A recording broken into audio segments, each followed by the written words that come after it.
नमस्कार दोस्तों, अब पढ़ते हैं उसका ईशावास्य उपनिषद का दूसरा श्लोक।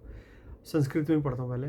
कुर्वने नेवेह कर्माणि जिजी विच्छेद गम समह एवं तवई नान येथो अस्ति न कर्म लिप्यते नरे। इस लोक में कर्म करते हुए ही 100 वर्ष जीने की इच्छा करें, खाली बैठ के नहीं जीना।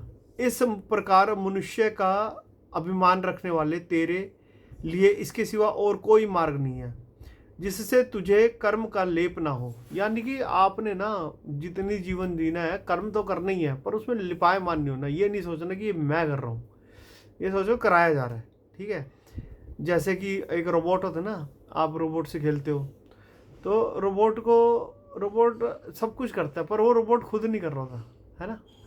तो ऐसे ही हमसे बस कराया जा रहा है, रिमोट कहीं और गया है। ये बात याद रखना। इस लोक में अग्निहोत्र आदि कर्म करते हुए ही 100 साल तक अर्थात 100 वर्षों तक जीने की इच्छा करें। पुरुष की बड़ी से बड़ी आयु इतनी ही बतलाई गई है। अतः उस प्राप्त हुई आयु का अनुवाद करते हुए यह विधान किया है कि यदि 100 वर्ष जीने की इच्छा करें तो कर्म करते हुए जीने की चाह करें, ऐसे वेले बैठ कर नहीं जीवन काटना है। इस तरह इस प्रकार जीने की इच्छा करने वाले तुझ मनुष्यत्व मात्र का अभिमान करने वाले के लिए इस अर्थात अग्निहोत्र आदि कर्म करते हुए ही वर्तमान प्रकार से भिन्न और कोई ऐसा प्रकार नहीं है जिससे शुभ कर्म का लेप ना हो, अर्थात जिससे वह पुरुष कर्म से लिप्त ना हो। अतः अग्निहोत्र आदि शास्त्र विहित कर्मों को करते हुए ही जीने की इच्छा करें।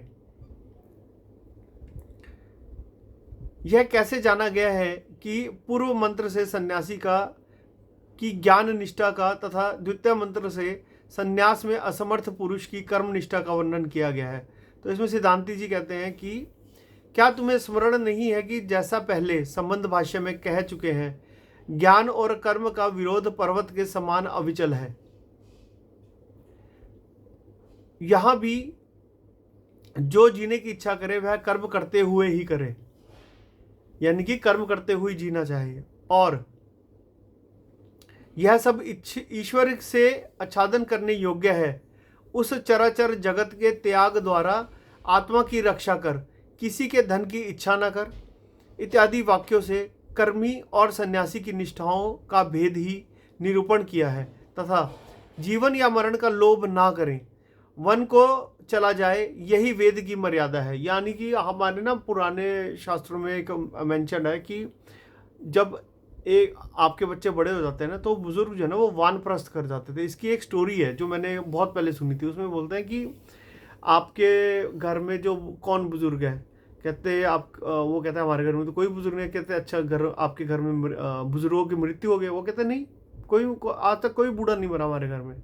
तो वो है जो पूछ रहा होता है वो हैरान हो जाता है उससे कि ऐसा कैसे हो सकता है कि कोई मरा ही नहीं। तब वो उसको बोलता है कि हमारे यहाँ घर में कोई नहीं मरता। कहते हैं हमारे यहाँ पे जैसे ही हम बड़े हो जाते हैं, हमारे जो बुजुर्ग हैं ना वो वानप्रस्थ चले जाते हैं, जंगल में वन में चले जाते हैं और वहीं पे अपने प्राण त्यागते हैं। घर में कोई नहीं प्राण त्यागता। तो वही चीज़ इसमें भी इन्होंने बोली है कि वन को चला जाए, यही वेद की मर्यादा है, और फिर वहाँ से घर ना लौटे। इस वाक्य से भी ज्ञान निष्ठ के लिए सन्यास का ही विधान किया है। आगे इन दोनों निष्ठाओं के फल का भी भेद बतलाएंगे। ये दोनों ही मार्ग सृष्टि के आरंभ से परंपरागत हैं। इनमें पहले कर्म मार्ग है और पीछे सन्यास, मतलब पहला कर्म मार्ग है और दूसरा सन्यास मार्ग है। ठीक है, निवृत्ति मार्ग से तीनों ऐषणाओं का त्याग किया जाता है। इन दोनों में सन्यास मार्ग ही उत्कर्ष प्राप्त करता है। तैत्तिरीय श्रुति में भी कहा गया है कि सन्यास ही उत्कृष्टता को प्राप्त हुआ। वेदाचार्य भगवान व्यास ने भी बहुत सोच विचार कर ही अपने पुत्र से यह निश्चित बात कही कि जिनमें वेद प्रतिष्ठित है ऐसे ही ये दो ही मार्ग हैं, एक तो प्रवृत्ति लक्षण धर्म मार्ग और दूसरा अच्छी तरह भावना किया हुआ निवृत्ति मार्ग। तो दो मार्ग यहाँ बता रहे हैं, प्रवृत्ति मार्ग और निवृत्ति मार्ग। इन दोनों का विभाग हम आगे दिखलाएंगे। अब अज्ञानी की निंदा करने के लिए यह तीसरा मंत्र आरंभ किया जाता है।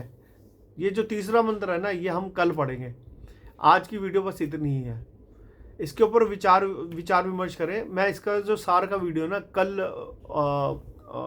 पोस्ट करूंगा तीसरे श्लोक के साथ। जय श्री कृष्ण।